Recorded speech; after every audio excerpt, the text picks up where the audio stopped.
Hello, everybody. Welcome to Cayman Connections virtual yard meeting. This is a combined meeting for the Oceans and Us 2 and Waste Not Rethinking Waste 2. Both of these events are part of our sustainability and environment focus for this quarter at Cayman Connection. And we have a wonderful lineup of guests. A lot of what they do, you'll notice that there are synergies, there are crossovers, and it made sense to have both meetings together. Normally, we would have a 60-minute meeting each. And as a result of having to postpone one, we decided why not just do them together, because the conversation certainly will be much more interesting for all the stakeholders in the room, but also for the guests who can come and speak to such a number of people who are working towards the greening of Cayman, if you will, in various areas. So we have a wonderful host with us today. He came on board last year when we did the Oceans and Us. And Eden Hurlston will be very familiar to many of you.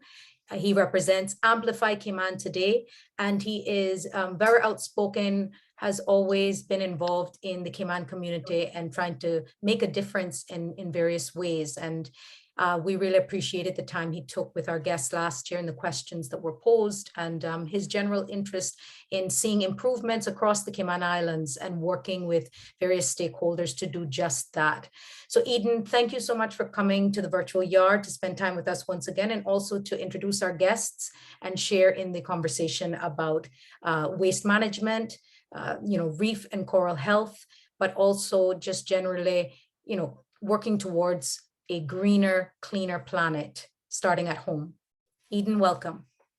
Thank you so much, Rita. It's really great to be back, and thank you for the invitation to come back and help host this important event. And these are some really important discussions to be having this time in Cayman and in the world. And so it's just great to be a part of this.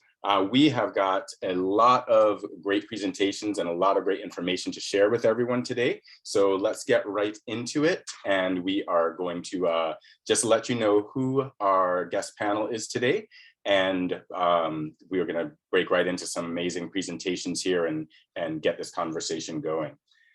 So we have with us today from CCMI, Katie Ebanks will be representing CCMI today. That is the Marine Institute that is located in East End, Central Caribbean Marine Institute. Plastic Free Cayman, Claire Hughes will be representing Plastic Free Cayman. And we have Rob Cobold from Beach Token. We also have my associate, Miss Emily Decoux from Amplify Cayman. And we also have Mr. Richard McCary from ReGen, Richard Sims from the Department of Environmental Health, and Hannah Reid Ford from the Ministry of Sustainability and Climate Resiliency. We're also looking for having some special guests here from the National Trust, Ms. Catherine Childs, Mr. Billy Adam, maybe talking about OTEC. So let us get right into it here. And we're going to bring it over now to Ms. Hannah Reid Ford, with a presentation from the Ministry of Sustainability and Climate Resiliency. Thank you so much for joining us, Hannah. Thank you so much. Can everybody hear me and see my slides? Okay, great. Thank you. So thank you very much, Eden, for the introduction, and thank you very much to Cayman Connection for having the Ministry of Sustainability and Climate Resiliency be able to give a brief overview of some of the work that we're doing, some of the projects that we're part of as part of this special virtual yard meeting. The Ministry of Sustainability and Climate Resiliency aims to deliver on the Cayman Islands government's commitment to achieving environmental, social, and economic balance with a view to maximizing benefits across all three areas of this triple bottom line. And our ministry is quite new. We were established following the 2021 general elections. And in case you're not aware of our team, it's a growing team. We were, of course, led by our minister, the Minister of Sustainability and Climate Resiliency, the Honorable G. Wayne Panton, who is also the Cayman Islands Premier. Our Chief Officer is Jennifer Ahern. Our Acting Deputy Chief Officer is Troy Jacob. And then we have our team members from our Finance Department. We've got team members in our energy policy area and also our environment and resiliency policy areas. HR, administrative services, and communications support, which is my role with the ministry, communication specialist. Underneath the ministry, we have oversight over 3 departments: the Cayman Islands National Weather Service, the Department of Environment, and Hazard Management Cayman Islands. So as you can see across our departments, we are looking at a variety of environmental, climate, disaster risk management, and preparedness functions that we have oversight over. I know that Richard is going to speak on this later and in a lot more detail, but I just wanted to provide an update from the ministry's side for ReGen, Cayman's Energy and Recycling Center, which earlier this year, Cabinet approved an extension to the financial close deadline and long stop deadline for the project agreement negotiations that are going on between the Cayman Islands government and DART for the development of this incredible waste management system. And our new deadline to obtain financial close is now no later than the 31st of October this year, which is coming up. So I think Richard is going to be able to give a lot more details as to what this project entails, the stage of the ongoing works, and then so I think some additional news for us as well. With regards to single-use plastics legislation, which I know is something that a lot of persons on the call are quite interested in, the ministry, our premier has publicly expressed his desire to make progress in this area. And the ministry is taking steps to build on the foundation that was set by the cross-sectoral single-use plastic steering committee established under the previous administration before the pandemic. So in the next few weeks, there's been a lot of work going on behind the scenes. And in the next few weeks, the ministry is aiming to re-engage with that cross-sectoral stakeholder committee, which did include Plastic Free Cayman, as well as a number of service providers and other groups. And the goal is certainly to make sure that the Cayman Islands is a regional leader in the fight against plastic pollution. Another important aspect of our ministry's work, which was identified in the strategic policy statement, is the need to have an updated national climate change policy for the Cayman Islands. So that process started last year with the Climate Change Risk Assessment Project. And this is something that you can certainly read more about if you visit our website. And I hope that I think that some of the people who are on this call were at the public meeting that was held in May. But we had a team from CFAS in the UK and the UKCEH come down to lead a 2-day technical workshop and also help us host a public meeting as a part of the Climate Change Risk Assessment Workshop, wherein they had developed a draft long list of risks. And then we brought in the technical and subject matter experts locally and regionally to rank those risks as to workshop those risks, but also rank them according to proximity, but also their magnitude of impact. And that is going to be finalized in a report that we're expecting to receive this month. At the same time, we have been facilitating a parallel work plan to update the climate change policy itself. Also, as part of the climate change risk assessment, we launched a public survey, which received over 1,000 responses from the Cayman Islands community, the majority of whom were Caymanian, identified themselves as Caymanian residents. And I wanted to share a couple of the insights that came out of this survey, because I think it'll be of interest to everyone on this call. So 74% of our survey respondents believe that climate change is primarily caused by human factors. The majority say that it's either extremely or very important to them personally. And the majority of our survey respondents are extremely or very concerned that climate change will impact them personally at some point in their lives. Most of our survey participants have noticed what they believe to be impacts of a changing environment in their daily lives. So changes to temperatures, changes to rain patterns, impacts on coastal erosion or beach loss, and the frequency and intensity of storms. But the good news, I think, is that 90% of our respondents believe it is possible to take action to tackle climate change. And an overwhelming majority of them said they definitely would or probably would change how they live and work to reduce their impacts, their personal contributions to climate change. And 48% believe that local government is primarily responsible for tackling climate change. And you can look at that as, well, 52 people believe it's other agencies, but the majority of of responses were concentrated in that 48%. So in terms of the climate change policy update, what everyone can expect is that we are progressing a parallel work plan as we're getting that climate risk assessment project wrapped up to update the 2011 draft climate change policy by the end of this year. And our objective is to have a working draft finalized for the public review and public input by October of this year. So what we're hoping for is that everybody will get involved with those public meetings when they are scheduled, and they will be scheduled across all 3 islands, and have an opportunity to give their input into the policy. And if anyone is interested in taking a look at the huge amount of work and information that went into the 2000 draft climate change policy, all of that information is available on the DOE's website at doe.ky. And that concludes my presentation. I'm going to stop sharing my screen so I can see everybody's faces,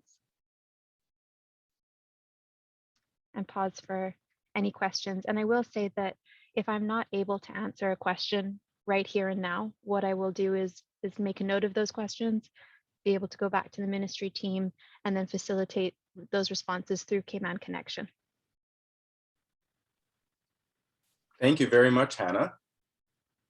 That was a great presentation, and it's really good to know that so many people engaged in the survey and are really want to discuss this issue and how the public can work together with the government and all the specific agencies to help tackle the climate emergency. Do we have any questions coming in? I've also been told that Cayman Connection will be sharing any information from all the organizations with our members. So you can check back on the Cayman Connection website and social media pages as well. And I'll remain on the call for a little bit. And if anyone would rather just send me a direct message with their question, they can feel free to do that as well. Thank you, Eden. Fantastic. Thank you, Hannah. If nobody else has one, I'll ask a question. There we go. Thank you. So thank you very much, Hannah. That was really interesting. And I just was wondering, I forget the questions exactly, which were on your questionnaire. You said over 90% of people surveyed responded that they are very likely or would like to make changes in their life to combat climate change. Were there any questions focused on what people are already doing right now and what the results were from that? Yes, there were. And the full report for the climate change risk assessment survey is available on the ministry's website, which you can access at www.gov.ky/sustainability. So we have a full report there that goes through all of the responses that were received for every question in the survey. But we did ask questions about what actions people regularly take in their lives that they believe are contributing to climate change, or not contributing not to climate change, and what the reasons for them taking those decisions, whether it's because it's coming out of that the desire to positively impact the environment, or whether it's coming from a health standpoint, a convenience standpoint. And then conversely, we also asked, why do you not do things that you would like to do? Is it because you don't have the infrastructure? Is it because it's not convenient? Is it because you don't know how? So we asked both questions to get those answers from people. Great, thank you. Thanks so much for the question. Hannah. And thank you to CCMI for being part of the our climate change risk assessment stakeholder group, which does include representatives. I think it's about 60 people representing a broad range of government, public and private and nonprofit sector. And they've been instrumental in the climate change risk assessment project. And also they are continuing to help us behind the scenes with the climate change policy work.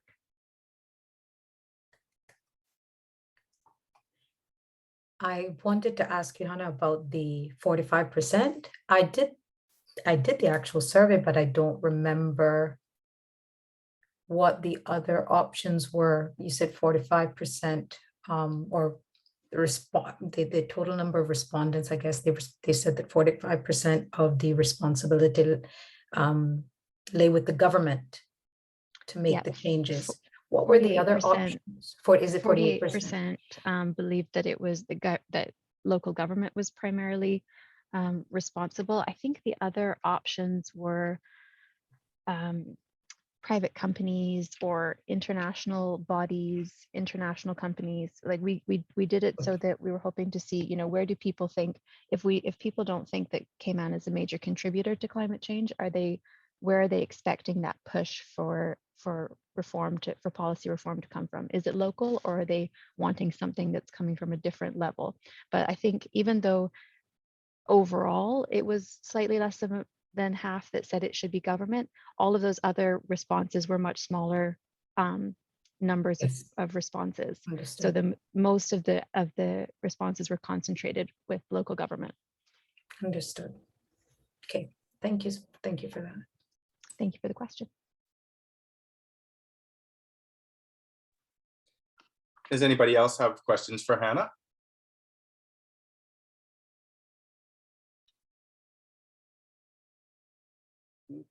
Nope. Okay. All right. And once again, this information will be available on Cayman Connection website, and you can also check into gov.ky/sustainability to get the full report on the sustainability survey that was taken recently. I got a chance to take that, and it definitely was asking some good questions about what we can all do to help deal with this era and deal with climate change. So we're really looking forward to expanding on that conversation. And we have another link here, and gov.ky/news, and there's press release details, and so you can check that link for the results as well. Hannah, I know that you have Bush Girl Medicine as a project that you do outside of the ministry, and you've been doing some knowledge sharing, like with Eric Leacock's new project, and check for local farmers and different things like that. Are you seeing an uptick in people's interest in learning about roadside plants, traditional medicines, food security in their own yard and things like that in the last years or couple of years here? I definitely am, Eden, and I think some of it stemmed from the pandemic, when I think a lot of people were forced to be in one place, and they were then becoming, I think, a little bit more in tune to those natural changes and the plants around them and the seasonality. They were having we were almost forced to be a little bit more in tune with our surroundings. So I think a lot of people were looking around and saying, hey, what is this plant? I've never noticed it fruiting before. I've never noticed it blooming. And similarly, I think a lot of people were wanting to then, or had the time or the desire then to get into some of those home industries or cottage industries, whatever you would call them, where they were starting to do their own growing, starting to do their own preserving, starting to cook and bake a little bit more. And I've definitely seen it as well. I think with the focus on health and holistic medicine, which we've even seen with the HSA launching its own alternative and holistic medicinal clinic, that there's this renewed interest in the medicinal value of plants. And I think it's what I like about medicinal plants, which are not usually endemic species, they're usually either non-natives or they're naturalized, but they're not unique to any particular country. There's a couple of exceptions in Cayman, but the majority are plants that are found across our region. But it's a gateway for people to ask questions about their environment, start learning about plants, and build those connections with the natural world around them. Definitely. So thank you so much. That is great to see people getting involved and getting back in touch with nature. Great things going on there at the Ministry of Sustainability and Climate Resilience to help us all deal with the climate emergency.